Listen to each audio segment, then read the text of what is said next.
rehabilitativity. The Angelo Buono process lasted 2 years in Los Angeles. And yet there are still some lawyers who say, look, he's a nice character, as a matter of fact. There was some witness who said, also a criminal, who said, well, he's a nice guy. I asked him one day to burn a house of my enemy, and he wouldn't do it. He's a nice fella. Erosion. A slow substitution of basic moral principles, whereby a criminal is not a criminal, actually. He's a defendant. Even if his guilt is proven, there is still a doubt. To kill or not to kill, to be or not to be. Thou shalt not kill, yes. But this line may not necessarily be applicable to a murderer. Thou shalt not murder. That should be the presumption, not that thou shalt not kill. Okay, labor relations. At this stage, within 15 to 20 years, we destroy the traditionally established links of bargaining between employer and employee. The classical Marxist-Leninist theory of natural exchange of goods. A person A has 5 sacks of grain and person B has 5 pairs of shoes. And the natural exchange without money is when they bargain between each other. And only with the introduction of the third force, C, an entirely third foreign stranger who says, no, don't give him 5 sacks of grain, give it to me, and you give me your 5 pairs of shoes, and I will distribute it accordingly, so that the economy will go. This is the death of natural exchange, death of natural bargaining. Well, trade unions were established 100 years ago. The objective was to improve working conditions and to protect the rights of workers from those employers who were abusing their right because they had more money. Objectively, at that time, initially, the trade union movement did work. What we see now is that the bargaining process is no longer resulting in the compromise, which is leading objectively to betterment of working conditions and increase of salary. What we see is that after each prolonged strike, the workers lose. Even if they have 10% increase of their salaries, they cannot catch up due to inflation and due to missed time. More than that, millions of people suffer from that strike because economy now is interdependent. It's intertwined like one body. If previously steel workers, say 100 years ago, could strike and nobody would suffer, now it's impossible anymore. If a garbage collector strikes today, the rest of the multi-million city is stinking. I mean, there's no more service. In Quebec, for example, we had the electricians who were on strike in the middle of winter. You can freeze your bottom, and they still were on strike. Did they catch up with the salary? No, they lost.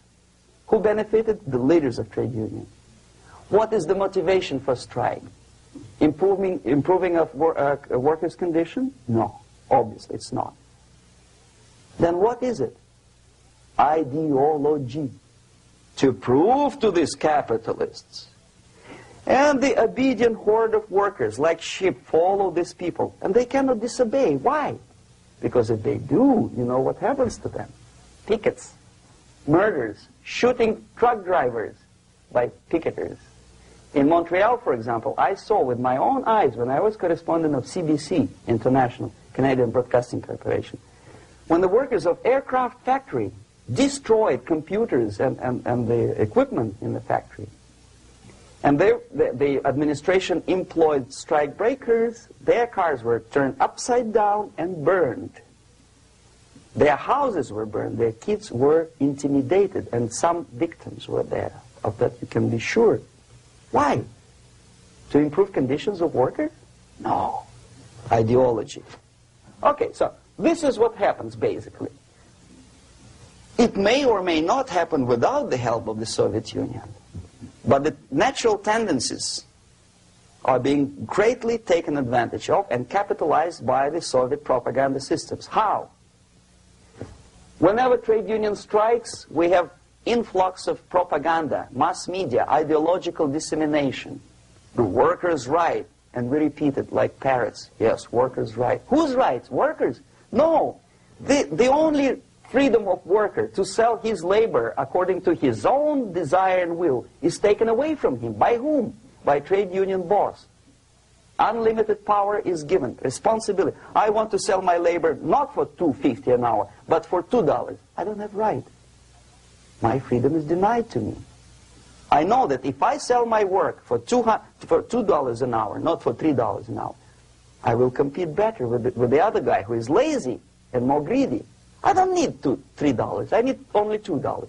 No, I was made to believe by media, by business, by advertising agencies that I need more and more and more. Have you ever heard any advertising on TV to consume less? No. No way.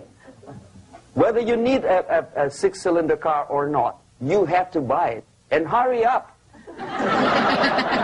When I was driving here, on the local radio station, an excited announcer said, "You hurry up, rush and save, save, save. There is a pantyhose sale." Save by buying more. See?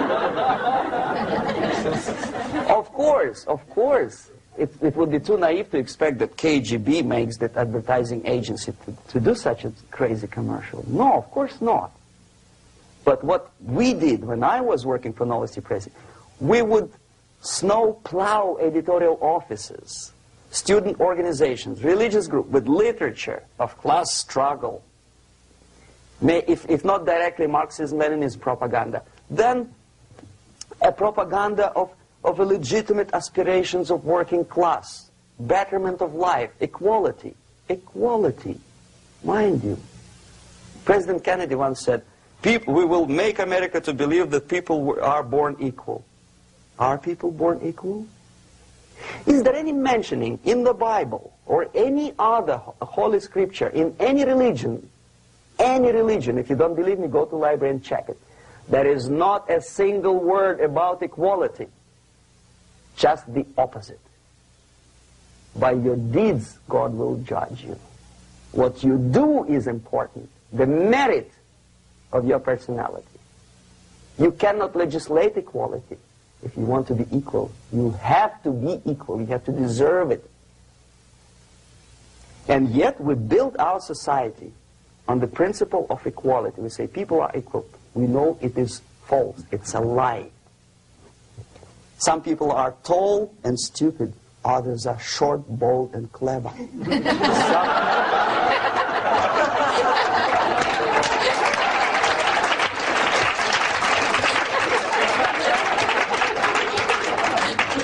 If we